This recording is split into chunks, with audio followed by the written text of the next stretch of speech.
Assalamualaikum warahmatullahi wabarakatuh. Di sini saya akan menjelaskan biografi singkat mengenai aliran dan karya-karya dari salah satu seniman barat di masa modern, yaitu Pablo Picasso. Dengan dibuatnya video ini, yaitu guna untuk memenuhi ujian akhir semester mata kuliah MBKM yang diampu oleh Ibu Dwi Retno Sri Ambarwati, Magister Seni, dan Ibu Vina Melinda, Magister Pendidikan. Dengan saya, Zaifa Nanda Puratu Aini, NIM 23021030101 dari Prodi Sastra Indonesia Angkatan 23. Pada video kali ini, hal yang akan dibahas ada 4. Yang pertama, biografi singkat Pablo Picasso. Yang kedua, aliran atau gaya seni. Lalu yang ketiga, ada proses kreatif. Dan yang terakhir adalah karya-karya Pablo Picasso.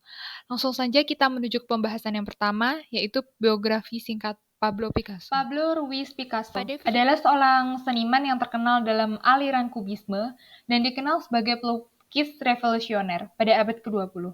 Dia merupakan jenius seni yang cakap dalam membuat patung, grafis, keramik, kostum penari balet, bahkan sampai tata panggung. Beliau lahir di Malaga, Spanyol pada tanggal 25 Oktober 1881 dengan nama lengkap Pablo Diego José Santiago Francisco de Paula Juan Nepomuceno Crispin Crispiniano de los Remedios Cipriano de la Santísima Trinidad Ruiz Blasco Picasso Lopez. Ayahnya bernama José Luis Blasco, seorang profesor seni, dan ibunya bernama Maria Picasso Lopez. Dia berasal dari keluarga yang terlibat dalam seni. Terlihat pada saat usianya 14 tahun, dia telah lulus dari School of Fine Arts di Barcelona. Pada tahun 1904, ia pindah ke Paris yang menjadi pusat perkembangan seni modern. Dia meninggal pada 8 April 1973 di Mougins, Prancis. Lalu pembahasan kedua pada video ini adalah gaya atau aliran seni yang dikembangkan oleh Pablo Picasso. Aliran atau gaya seni yang diterapkan oleh Pablo Picasso ada 4. Yang pertama adalah aliran kubisme. Aliran seni ini dipelopori oleh Picasso bersama Charles Bréquet pada awal abad ke-20. Gaya ini ditandai dengan penggunaan bentuk geometris dan penyajian objek dari berbagai sudut pandang dalam satu karya. Salah satu karya terkenal yang mencerminkan aliran ini adalah Les Demoiselles d'Avignon. Lalu aliran seni yang kedua ada Blue Period. Pada periode ini, karya-karya Picasso didominasi oleh nuansa biru dan tema kesedihan serta melankolis. Seringkali menggambarkan kehidupan orang-orang miskin dan orang-orang pinggiran. Lukisan-lukisan dari periode ini mencerminkan masa-masa sulit dalam hidupnya, termasuk saat kematian sahabatnya, yaitu Carlos Cossagines. Lalu ada aliran ketiga, yaitu Rose Period atau periode merah muda.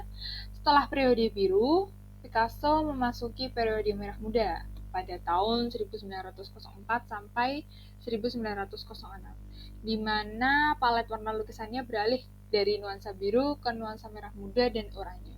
Karya-karya dari periode ini lebih ceria, cheerful, dan sering menggambarkan tema sirkus serta kehidupan para seniman. Gaya ini menunjukkan pergeseran emosional dan lebih banyak fokus pada keindahan fisik. Lalu yang terakhir atau yang keempat, ada aliran surrealisme dan simbolisme.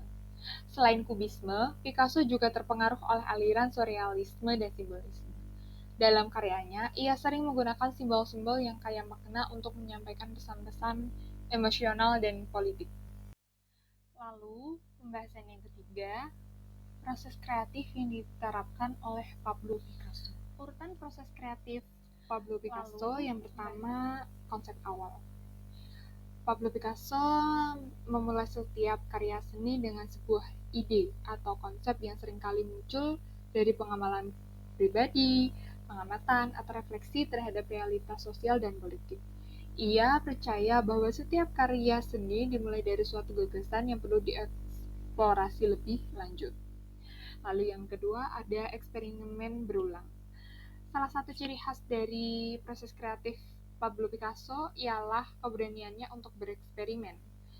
Anthony Brad menyatakan bahwa ide kreatif Picasso lahir dari pengembangan ide awal yang dilakukan secara terus-menerus, menciptakan sesuatu yang baru dari proses tersebut. Lalu proses kreatif yang ketiga, penggunaan beragam teknik dan media. Picasso tidak terikat pada suatu teknik atau media saja. Dia menggunakan berbagai metode. Pendekatan ini memungkinkan dia untuk mengeksplorasi berbagai bentuk ekspresi artistik. Lalu yang keempat ada adaptasi dan inovasi. Dalam setiap karyanya, Picasso selalu beradaptasi dengan perubahan dan tantangan yang muncul. Selama proses penciptaan, karya-karyanya sering mencerminkan perubahan emosional dan intelektual yang dialaminya, serta konteks sosial dan politik pada saat itu. Lalu yang terakhir, refleksi dan penyempurnaan. Setelah menyelesaikan sebuah karya, Picasso selalu melakukan refleksi terhadap hasilnya. Ia mencari cara untuk memperbaiki dan menyempurnakan karyanya, menunjukkan dedikasinya terhadap keindahan dan makna dalam seni. Selanjutnya, pembahasan terakhir dalam video ini adalah karya-karya atau bisa dibilang karya yang paling terkenal dari Pablo Picasso adalah Guernica atau Guernica. Guernica selalu dikatakan sebagai pernyataan politik paling kuat dari seniman asal Spanyol ini, maksudnya Pablo. Lukisan ini dibuat sebagai reaksi atas pengeboman oleh pesawat-pesawat tempur milik Nazi Jerman terhadap kota Guernica saat terjadi Perang Saudara Spanyol 1936-1939. Guernica memperlihatkan tragedi akibat peperangan dan penderitaan yang dialami oleh orang-orang yang tak bersalah.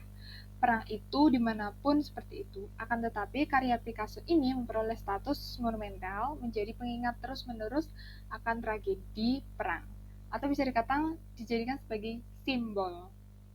Lukisan yang kedua, yang masih ada hubungannya dengan lukisan Guernica, adalah The Weeping Woman. Lukisan ini merupakan protes diam-diam atas pengeboman Guernica, sebuah kota Basco di Spanyol oleh Jerman dalam Perang Saudara Spanyol. Lukisan ini menggambarkan lebih banyak penderitaan dalam satu wajah. Karya ketiga dari seniman Pablo Picasso adalah Les Demoiselles d'Avignon. Lukisan ini menggambarkan 5 wanita dengan wajah pecah-pecah dan bentuk tubuh retak yang sebagian terinspirasi oleh patung Iberia dan topeng suku Afrika. Kelima wanita itu adalah pelacur jalanan di jalanan Barcelona yang terkenal dengan rumah bordelnya. Wanita tersebut telanjang dan sedang mengandung. Anggota tubuh mereka yang bersudut-sudut direduksi menjadi bentuk geometris, menonjol di tepi bingkai foto dan tampak menahan lukisan agar tetap terbuka seperti tirai. Picasso membuat karya tersebut pada tahun 1907. Saat itu ia berusia 26 tahun dan telah menjadi penduduk Paris selama 3 tahun. Itu adalah era ketika banyak negara Eropa, termasuk Prancis, yang memperluas jangkauan kekaisaran mereka. Oh iya, lukisan ini juga kontroversial loh. Beberapa kritikus berpendapat bahwa seni dari Pablo Picasso ini tidak mencerminkan norma, namun menjadi hal baru dalam dunia seni. Berikut adalah contoh karya lain dari Pablo Picasso. Yang ini adalah Vie dengan nuansa blue period. Lalu ada Figures by the Sea, The Kiss, River, dan Girl Before a Mirror, dan masih banyak lagi karya-karya Pablo Picasso yang sangat dikenal. 우리 사랑하지 말아요. 아직은 잘 모르잖아요. 사실 조금은 두려운 거야. 그대 미안해요. 우리 약속하지 말아요.